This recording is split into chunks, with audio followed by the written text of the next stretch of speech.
Ici, Anakin Skywalker avait laissé Mace Windu tuer Palpatine. Le Seigneur Sith tomba, la République fut sauvée, et Padmé survécut. Elle mit au monde des jumeaux, une lueur d'espoir dans un monde en ruine. Mais le destin est cruel.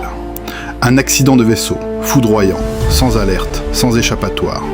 Padmé morte, les enfants aussi. Anakin perdit tout, encore une fois.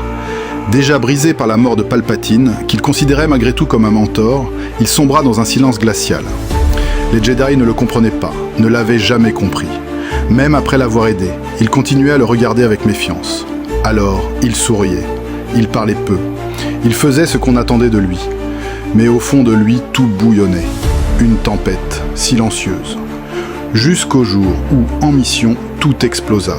Anakin cessa de se contenir. Il laissa jaillir sa rage et tomba entièrement du côté obscur. Mais il ne le montra pas tout de suite. Voulant devancer Obi-Wan sur son changement, il tenta de le faire basculer du côté obscur. Et Obi-Wan chuta. Mais ce qu'Anakin vit en lui fit horreur. Un miroir trop fidèle, un reflet trop douloureux. Alors, il le tua.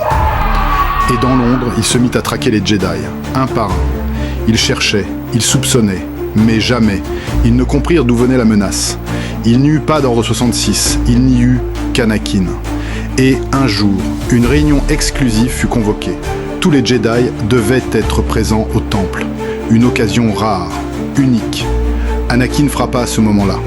Il fit exploser le temple Jedi, anéantissant les derniers gardiens de la paix en une seule nuit. Et la galaxie perdit sa lumière. Anakin s'autoproclama empereur.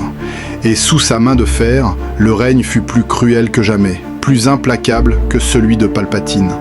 Et tout cela, sans ordre 66, sans armée, sans maître, uniquement le cœur brisé d'un homme que personne n'a su comprendre.